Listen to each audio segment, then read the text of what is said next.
Вітаю,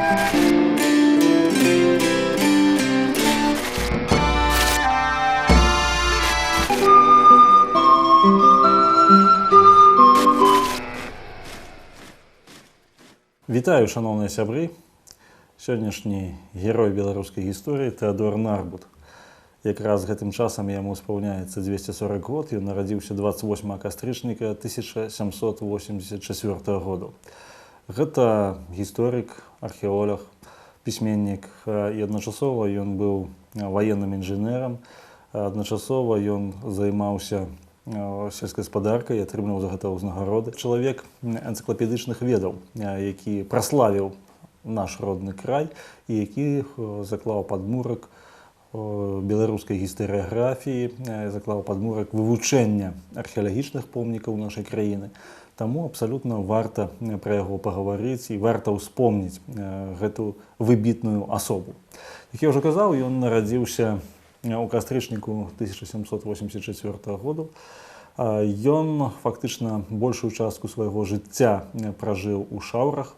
Гэта маёнтак тагачаснага лідскага павету, а ў сучаснасці гэта Воранаўскі раён Гарадзенскай вобласці. Маёнтак не захаваўся, але захавалася ягоная магіла каля касцёлу.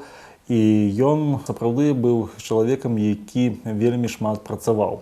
Вельмі шмат пісаў, вельмі шмат даследаваў. Ён цікавіўся ўсімі навукамі, гуманітарнымі, прадазнаўчымі. Адначасова ён усе вынікі сваіх даследаванняў ён публікаваў у розных часопісах. Ён паходзіў са старажытнага роду нарбутаў-осцікаў. Ён сам пісаў, што сапраўды вось гэтыя осцікі яны паходзяць ад святара Лідзейкі, які быў сынам вялікага князя літоўскага Нарымонта. Такім чынам ён выводзіў свой уласны радавод ад фактычна вялікіх князёў літоўскіх. Ён нарадзіўся яшчэ у Рэчы Паспалітай, вялікім княстве літоўскім, і на працягу ўсяго свайго жыцця ён быў патрыётам Літвы, вялікага княства літоўскага, якое ён адстойваў. Ён адстойваў гісторыю вялікага княства літоўскага, і прытым, калі ён даследаваў гісторыю нашага краю, ён заўсёды адасабляў гісторыю Літвы ад гісторыі Польшчы, што на той момант ужо выклікала такія спрэчныя моманты, як гэта так, што ён адасабляе, занадта адасабляе гэту гісторыю. Хоць пісаў ён практычна ўсё сваё жыццё выключна па-польску, як і абсалютная большасць ягоных сучаснікаў. Ён пражыў даволі доўгае жыццё, ён памёр у 1864 годзе. Гэта ўжо была зусім іншая эпоха, і яму на той момант споўнілася роўна 80 гадоў. Фактычна, вось гэты акрэс, перыяд з канца 18-го да другой паловы 19 стагоддзя, гэта час, калі фармавалася сучасная беларуская гістарыяграфія, калі з'яўляліся творы па гісторыі. Ягоным сучаснікам быў, напрыклад, граф Яўстах Тышкевіч, ягоным сучаснікам быў Ян Баршчэўскі, які напісаў пра шляхціца Завальную і або Беларусь у фантастычных апавяданнях. Яго сучаснікамі былі філяматы, філарэты, якія падымалі ўжо беларускі фальклор, які падымалі беларускую паэзію і якія цікавіліся гісторыяй Беларусі. Таксама ягоныя сучаснікі гэта былі прафесары Віленскага універсітэту, Баброўскі, Даніловіч, якія ўздымалі гісторыю вялікага княства літоўскага, апісвалі яго ў сваіх творах. І тут, канешне, ён займаў такую даволі значную пазіцыю. Аднак пра ўсё па парадку. Тэадор Нарбут, ён вучыўся на пачатку ў Шаўрах дома. Ягоныя бацькі таксама паходзілі са шляхты вялікага княства літоўскага. Ён атрымаў даволі добрую хатнюю адукацыю з аднаго боку, а з іншага боку ён быў чалавекам абсалютна здольным да навучання, паколькі ён вельмі хутка і вельмі добра, якасна, дасканала, дакладна засвойваў розныя навукі. На пачатку яму асабліва падабалася матэматыка, і пазней гэта цікавасць перарасла ў архітэктуру. У 1799 годзе Ён паступае ў галоўную віленскую школу, якую скончыў у 1803 годзе. У 1803 годзе вось на месцы гэтай школы быў заснаваны ці адноўлены Віленскі універсітэт ужо ў складзе расійскай імперыі. Ён атрымліваў вось добра такія архітэктурныя навыкі і пасля гэтага адразу паступае ў петербургскі кадэцкі корпус. Петербургу ягонае навучанне таксама было даволі паспяховым і ўжо у пачатку 1806 году ён паступае ў дзейсную армію расійскага імператара Александра I. На той момант нагадаю, што расійская імперія ў саюзе з Прусіяй, Аўстрыяй яны вялі вайну супраць Францыі, напалеонаўскай Францыі. Вось гэтыя антынапалеонаўскія кааліцыі яны прыводзілі да шматлікіх войнаў, і гэтыя войны, як звычайна, вось кааліцыя прайгравала. Напалеон быў вельмі таленавітым палкаводцам, ён быў даволі таксама таленавітым дзяржаўным дзеячам і шмат абяцаў тым народам, якія знаходзіліся ў складзе розных імперыяў, у тым ліку і імперыі расійскай. Ён шмат абяцаў палякам, пазней шмат абяцаў і ліцвінам. У тым сэнсе, што калі ён будзе ваяваць з Расіяй, ён адновіць Вялікае княства літоўскае, так як ён у 1807 годзе аднавіў варшаўскае герцагства. У гэтых кампаніях Тэадор Нарбут быў паранены, прытым атрымаў некалькі раненняў, часткова правёў іх у шпіталях, часткова выкарыстаны ягоны талент як архітэктара. У тым сэнсе, што ў 1808 годзе пачалося будаўніцтва Рэвельскага порту. І вось гэты Рэвельскі порт, гэта сучасны таленскі порт, ён быў не абсталяваны такімі абарончымі збудаваннямі, і гэтыя абарончыя збудаванні даручылі праектаваць у тым ліку і маладому інжынеру Тэадору Нарбуту. Ягоны праект нават перамог на конкурсе. І асабіста Александр I, ён даверыў яму ўзначаліць гэту працу. Такім чынам ён апынуўся ў Эстоніі, а пазней стаў удзельнікам вайны расійскай імперыі са Швецыяй. Вось у гэтай вайне ён атрымаў вельмі сур'ёзную кантузію, якая з цягам часу прывяла да страты значнага адсотку слыху. Вельмі слаба чуў. І таму ўжо ў 1812 годзе быў дэмабілізаваны з войска. Ён проста па стане здароўя ўжо не мог служыць у войску. Хоць перад гэтым ён таксама праславіўся тым, што быў адным з праектоўшчыкаў, нават адным з галоўных праектоўшчыкаў Бабруйскай крэпасці. Бабруйскую крэпасць, якую заклалі ў 1810 годзе расійскія ўлады, гэта крэпасць, яна лічылася ўвогуле непрыступнай. Паводле пляну Тэадора Нарбута яна павінна была абараняць заходні накірунак расійскай імперыі. Разам з тым трэба сказаць, што ён вельмі так сур'ёзна ставіўся да ўсіх сваіх архітэктурных збудаванняў, ён быў вайсковым інжынерам, так што ён сам, напрыклад, браў удзел у будаўніцтве Бабруйскай крэпасці і ледзьве не памёр ад халеры, заразіўшыся на будаўніцтве там, дзе было тысячы людзей, якія у той час будавалі гэту крэпасць, яны захварэлі на халеру і шмат з іх памерла. Вось гэтыя ўсе падзеі, яны былі звязаныя з ягонай маладосцю. У вайне 1812 году Бабруйская крэпасць яна выстаяла супраць напалеонаўскіх войскаў. Французы так і не здолелі яе ўзяць. Ні штурмам, ні аблогай. Вось 4 месяцы працягвалася аблога. 5000-ны гарнізон Бабруйскай крэпасці ён выстаяў супраць 30-тысячнага французскага войска. Гэта паказвае дасканаласць фартыфікацыйных збудаванняў і майстэрства Тэадора Нарбута. Сам ён у 1812 годзе быў у Вільні пры галоўным штабе расійскай арміі. І тут ёсць цэлая гісторыя, як ён правёў 1812 год. Рэч у тым, што сам Александр I ён знаходзіўся ў Вільні, калі атрымаў вестку пра тое, што напалеонаўскае войска перайшло Нёман.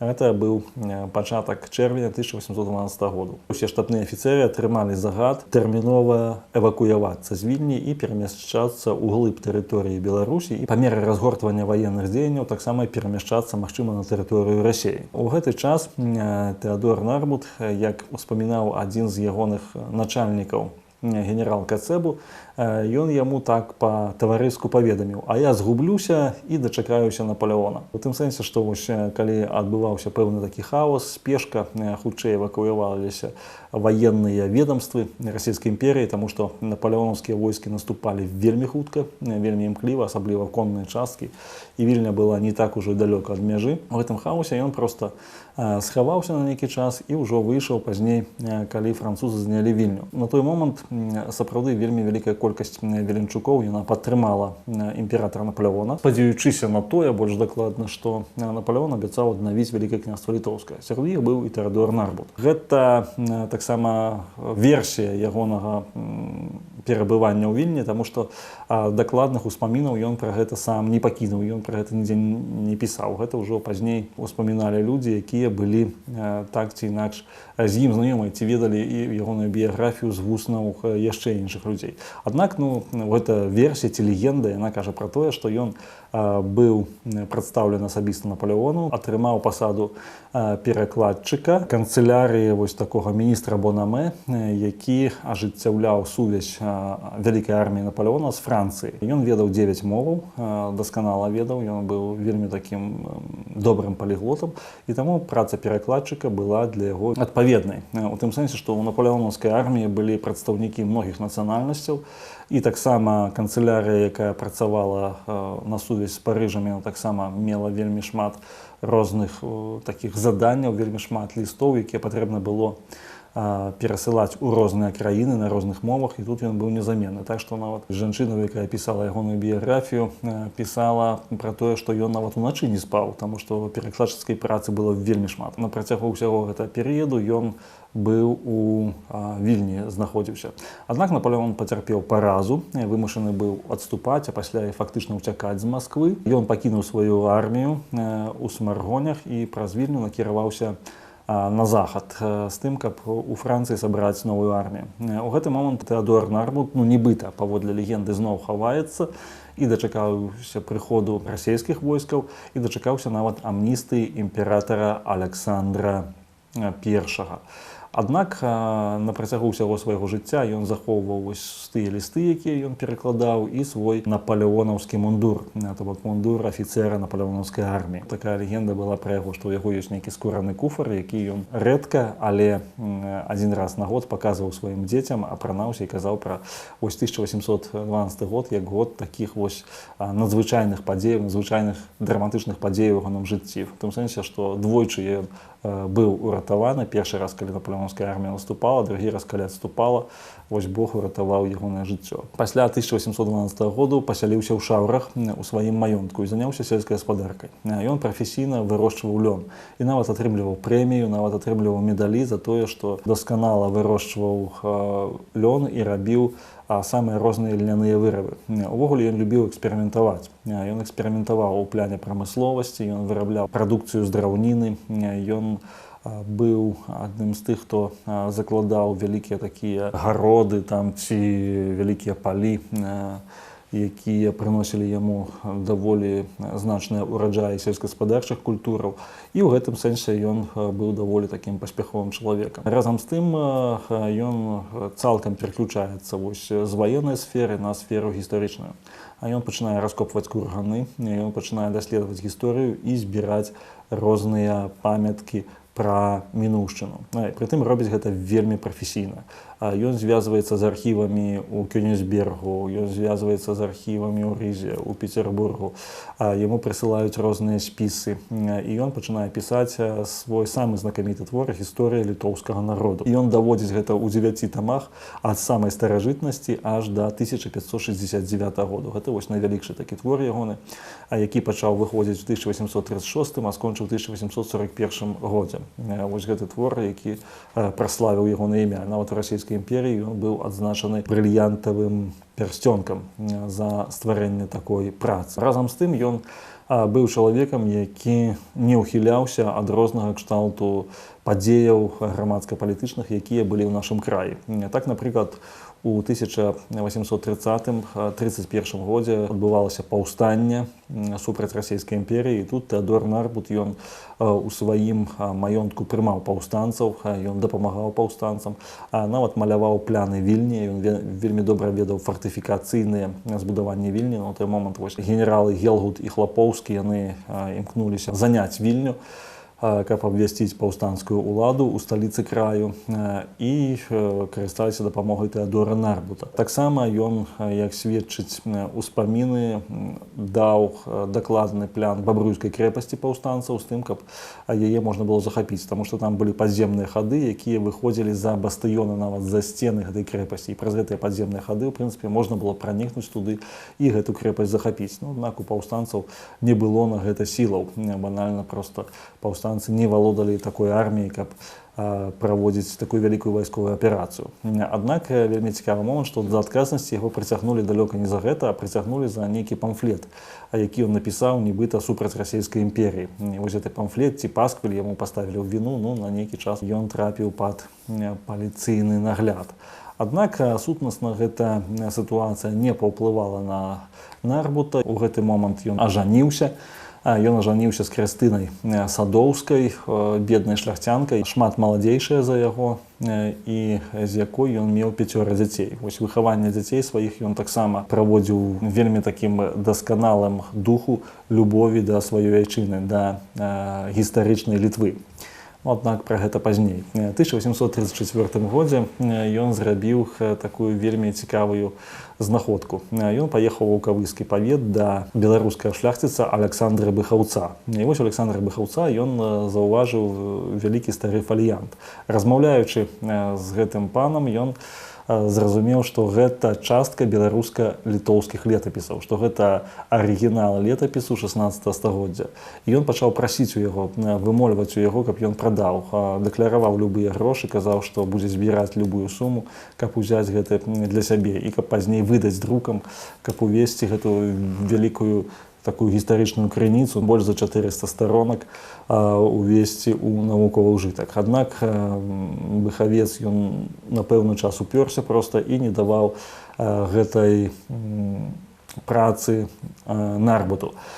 Прайшоў год, і вельмі цікавы момант, што Нарбут ён атрымаў гэты пакунак з гэтым фаліянтам, і Быхавец ён бясплатна пераслаў Тэадору Нарбуту, і ў гэтым сэнсе ўратаваў гэты помнік, таму што многія помнікі яны былі страчаны. І нават гэты рукапіс ён быў страчаны ўжо падчас наступнага паўстання 1863 году, але перад гэтым у 1846 годзе Тэадор Нарбут здолеў выдаць яго. І надрукаваўшы гэты такі сенсацыйны на той момант гістарычны помнік, ён захаваў яго для нас, для нашчадкаў. Што важна ў хроніцы Быхаўца? Хроніка Быхаўца, у прынцыпе, яна ў нейкім сэнсе перагукаецца з тымі ідэямі, якія закладаў Тэадор Нарбут у сваёй гісторыі літоўскага народу. Ці больш дакладна кажучы, гісторыя літоўскага народу перагукаецца з тымі ідэямі, якія былі ў хроніцы Быхаўца. Ну, па-першае, гэта ідэалізацыя Вітаўта і кіравання Вітаўта. Паказ перамогі пад Грунвальдам як перамогі пераважным чынам войска Вялікага княства Літоўскага, што гэта вось перамога Літвы. Таксама ён паказваў старажытнасць паходжання ліцвінскай шляхты ад старажытных рымлянаў. Маецца на ўвазе ён, гэта аўтар хронікі Быхаўца. Ну, чаму называецца так хроніка Быхаўца? Гэта, ну, фактычна беларуска-літоўскі летапіс, аднак паводле імя ягонага ўладальніка, вось Тэадор Нарбут так назваў, і яно ўвайшло ў гістарыяграфію да гэтага часу, хроніка Быхаўца. Таксама трэба сказаць, што ён у гэты ж час вось выдае гісторыю літоўскага народу і публікуецца ў шматлікіх часопісах. Публікаваўся, напрыклад, у часопісе Юзафа Ігнацыя Крашэўскага Атэнэум, супрацоўнічаў з Яўстахам Тышкевічам, яны абменьваліся вось думкамі, яны абменьваліся методыкамі археалагічных раскопак. Ён зрабіў фактычна музей у сваіх шаўрах, у сваім маёнтку. І ён рыхтаваў першае выданне і другое выданне вось гісторыі літоўскага народу. Пры гэтым вельмі цікавы момант, што ён вось сам сябе лічыў ліцвінам, і фактычна ён і беларусаў, і літоўцаў, сучасных беларусаў і літоўцаў, ён фактычна лічыў такой адной нацыяй, ці, можа быць, не нацыяй, а адным народам. Народам, які стварыў Вялікае княства Літоўскае, што таксама вельмі цікава. Ён быў чалавекам вельмі такіх шырокіх поглядаў, таму што ў той час адбываліся самыя розныя адкрыцці ў прыродазнаўчых навуках. Фізіцы, асабліва вось цікавіўся фізікай, хімічных навуках і гэтак далей. Ён таксама змяшчаў артыкулы на гэтыя тэмы, даследаваў, чытаў усё, што можна было прачытаць, выпісваў шмат часопісаў, і ён паказваў, як гэта можна прымяніць для гаспадаркі краю. Ну, трэба сказаць, што гэта быў час, калі у расійскай імперіі цараваў Мікалай I. Мікалай I, які быў прыхільнікам такой русіфікацыі краю, асіміляцыі былога Вялікага княства літоўскага, і эліта нашага грамадства яна супрацьстаяла вось гэтай палітычнай лініі. І адным з такіх, хто быў на чале вось гэтай гістарычнай думкі, быў Тэадор Нарбут. У гэты перыяд ён робіць такія спробы перадаць свае калекцыі для агульнага агляду. У гэтым сэнсе ён вельмі ўсцешыўся, калі у Вільні быў адкрыты віленскі музей старажытнасцяў графа Еўстаха Тышкевіча. І тут ён быў адным з такіх ганаровых сябраў камісіі па адкрыцці гэтага музея, і ён перадае вялікую частку сваёй калекцыі. Вось ён ужо становіцца асобай такога нацыянальнага маштабу. Хоць на той момант яму ўжо было даволі шмат гадоў, яму ўжо было больш за 70 гадоў. Разам з тым ён не спыняў сваю вось такую нястомную дзейнасць. Як жа ж ён пісаў, як вось выглядала ягоная вось эта гісторыя літоўскага народа? Ну, у першую чаргу гэта былі такія вельмі вялікія цытаты з розных крыніцаў. Ён збіраў розныя легенды, паданні, байкі, вусную народную творчасць разам з гістарычнымі крыніцамі. І некаторыя навукоўцы кажуць, што ён перамешваў усё гэта аж занадта, што не спецыялісту цяжка разабрацца. Хоць з іншага боку, конечно, ён уводзіў вельмі шмат такіх каштоўных звестак з тых крыніцаў, якія не дайшлі да нас. І ён паказваў у гэтым пляне такую багатую і шматаблічную гісторыю Вялікага княства літоўскага. З пачаткам паўстання 1863-64 гадоў ягоная сям'я зноў патрапіла пад падазрэнне. Чаму? Таму што ягоныя і сыны, і дачка, яны ўсе пайшлі ў паўстанне. Ягоны сын Людвік Нарбут нават загінуў у баі пад Дубічамі. Вось у атрадзе Людвіка Нарбута быў Францішак Багушевіч. Дарэчы, вось вельмі цікавы момант, што Тэадор Нарбут ён напісаў верш такі пераспеў з Яна Кахановскага, польскага паэта 16 стагоддзя. І гэты верш ён вельмі падобны да тых вершаў, якія пазней пісаў Францішак Багушевіч. Ён фактычна апісваў жыццё беларускай селяніны, жыццё беларускай вёскі. У гэтым сэнсе ў яго былі такія матывы, якія пазней назовуць такой матывамі сялянскай дэмакратыі, што ён пісаў, што вось пра роўнасць сялянаў. Таму, натуральна, ён так выхоўваў сваіх дзяцей, і дзеці ўсе пайшлі на паўстанне. Людвік вось загінуў, астатнія былі высланы. Баляслаў атрымаў сухоты ў высылцы і ў турме, і памёр ад сухотаў. І сам ён патрапіў пад падазрэнне і павінен быў быць высланы з краю, высланы ў Пензенскую губерню. Аднак у той момант ён ужо вельмі моцна захварэў, і ён ужо не мог хадзіць. І сям'я яго перавозіць у Вільню, і ў лістападзе 1864 году ён памірае.